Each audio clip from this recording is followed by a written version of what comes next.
Good day to you. Today I'm going to talk about the new topic, that is third semester, second year, and the name of the topic, food safety and quality. And the topic is HACCP, unit number 9, HACCP. HACCP stands for Hazard Analysis Critical Control Point. Let's talk about HACCP in detail. Talk about HACCP. First is hazard. It's a biological, physical, and chemical factor with potential to cause an adverse effect on the health. Hazards are of three types: biological hazard, physical, as well as chemical hazards. Biological hazards includes pathogenic microbes, viruses, parasites, toxigenic plants, animals, and products of decomposition. Chemical hazards includes pesticides, cleaning compounds, antibiotics, heavy metals, and food colors and additives. Physical hazards includes extraneous matters like filth, bones, metal fragments. So these are three types of hazards: biological, physical, and chemical hazards.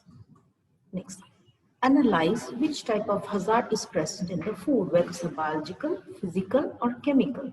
Once you analyze the hazard, you will find a solution. The solution is known as critical control point. Critical control point is the point where you get a solution to your problem. The solution can be either eliminate, reduce, or prevent the problem. So talking about the definition of HACCP, it is an internationally recognized system that is used to help ensure the manufacture of safe food products. Background: HACCP started in the year 1960 with Pillsbury Company for the manufacture of food products for NASA, that is National Aeronautical Space Administration. In 1971, HACCP principles and applications was first described. On 18 December 1997, HACCP became mandatory that every industry should maintain and follow HACCP. Prerequisite programs. The most important thing, or the basic or foundation of HACCP, is prerequisite programs, which are of two types. One is GMP, Good Manufacturing Practices, and the second one is SSOPs, Sanitary Standard Operating Procedures.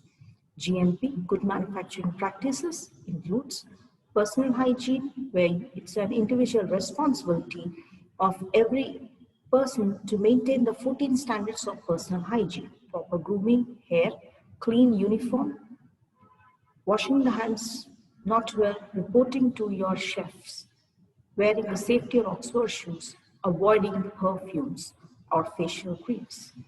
Supplier's declaration, taking supply declaration before purchasing any products. And the last one, construction and maintenance of the establishment. Constructing the establishment according to the HACCP standards. Kitchen with the stainless steel. Flooring, proper non-slippery flooring. Making sure that all the equipments, utensils are of a proper brand and made up of a stainless steel. And washing them, regular maintenance is most important, which is said to be the good manufacturing practices. That is the foundation of HACCP. The next one is sanitary standard operating procedures. There are 7 sanitary standard operating procedures. Number 1, safety of water and ice. Use good quality of water. Always check the water. Give water for the microbiological test. Second, condition and cleanliness of food contact surfaces, including utensils, gloves, and outer garments. Cleaning the food contact surfaces before you begin your food production practical. Making sure that you use proper utensils. Change the gloves regularly with the change of products. And if your outer garments like chef uniform is dirty, better to change it. Third, prevention of cross-contamination. As discussed in the last unit, it is to prevent the transfer of bacteria from raw food to cooked food by using different color chopping boards, color-coded knife, and color-coded labels. Hand washing and toilet facilities. Washing the hands regularly before you start the work, after sneezing and coughing, after coming from the washroom, etc. And making sure the toilets are away from the kitchen areas. Protection from adulteration. Adulteration is intentionally addition of new ingredients or inedible substance into the food, like adding bricks into the chili powder, or adding cow dung into coriander powder, or adding urea into milk. So these are said to be adulterants, which are the major concern.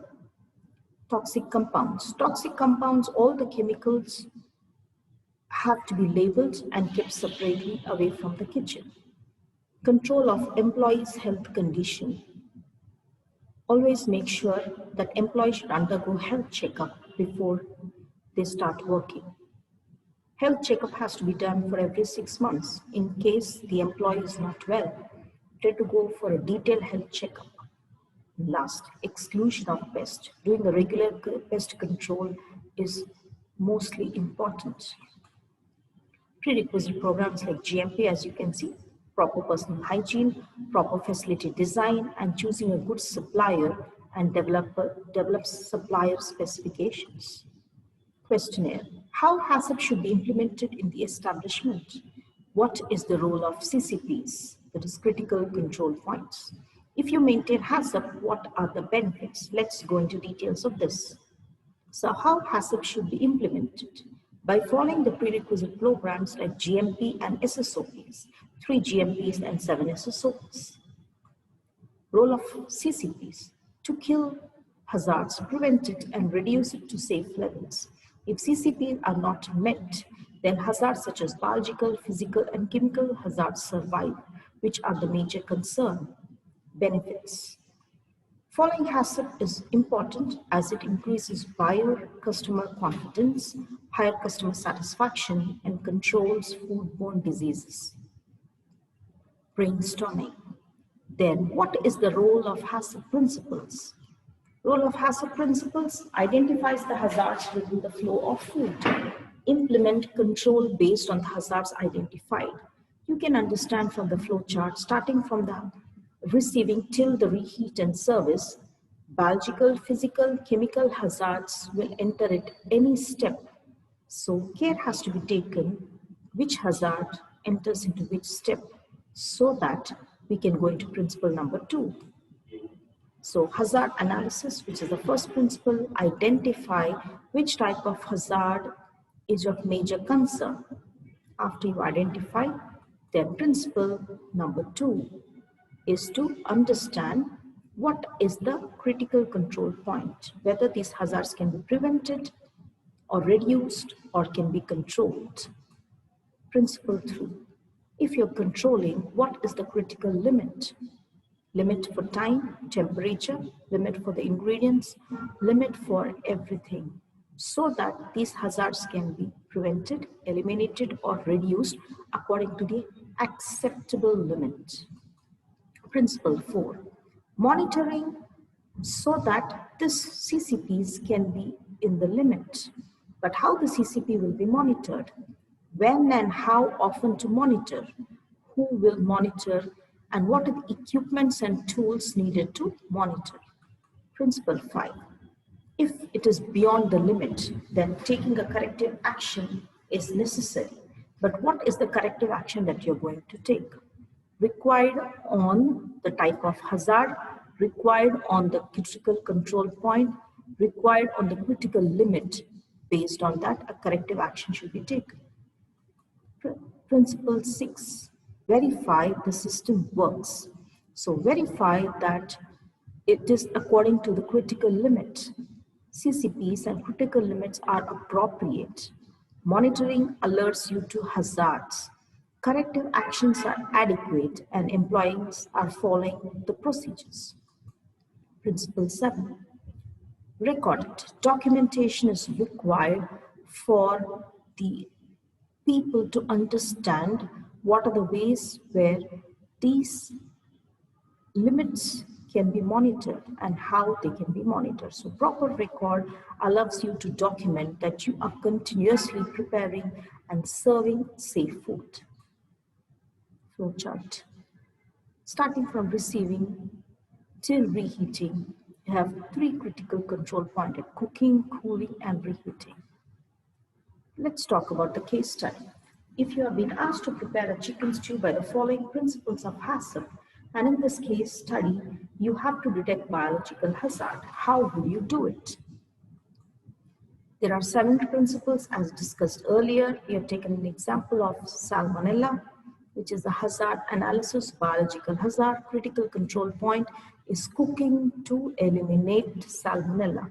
Limit 74 degrees Celsius for 15 seconds. Monitoring by using thermometer. Taking corrective action if the product is not cooked.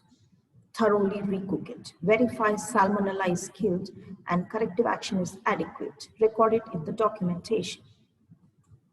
Case study 2. If you have been asked to prepare shrimp curry by following principles of HACCP, and in this case study, you have to detect chemical hazard. We follow the same 7 principles: hazard analysis, chemical hazards, presence of antibiotic, chloramphenicol. So critical control point is take the supplier's declaration. Limit, we have taken an example of 0.3 ppb parts per billion. Monitoring by doing various chemical tests.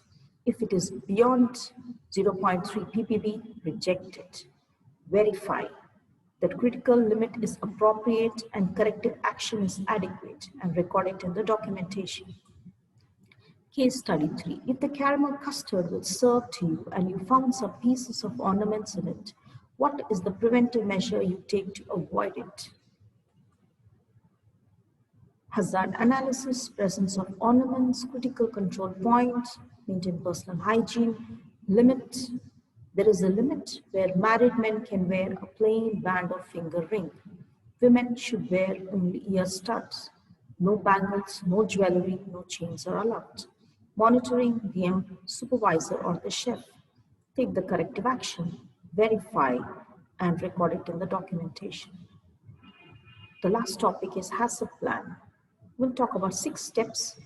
Define terms of reference, select HACCP team, describe the product, identify the intended use, create and verify the flow diagram. Define the term of reference, define the product, process, hazards, whether safety or quality both is studied, and at what point the food product deemed safe consumption. HACCP team, take from multidisciplinary team, quality control, quality assurance, production specialist, engineering, small businesses, experienced consultants, people related to HACCP. HACCP team training is required so that the employees understand the principles of HACCP, system analysis, what are the benefits of HACCP and role of HACCP in product safety. Describe the product in terms of composition, structure, processing, packaging, storage and distribution, target shelf life, consumer instruction for the use. Identify intended use, target the market, target the people, consumer groups, susceptibility issues, chances of abuse. Create and verify flow diagram. Ensure flow diagram a true reflection at different types of the day, shifts, weeks, months, and years. How would be in case of an event? Carry out a walkthrough, questioning those involved at each step. Ensure no process steps have been missed. Ensure all times, temperature, procedures, and other data are corrected and are accurate. Create and verify it. What did you learn today? HACCP, background, definition, prerequisite programs, principles of HACCP, case study, and HACCP plan.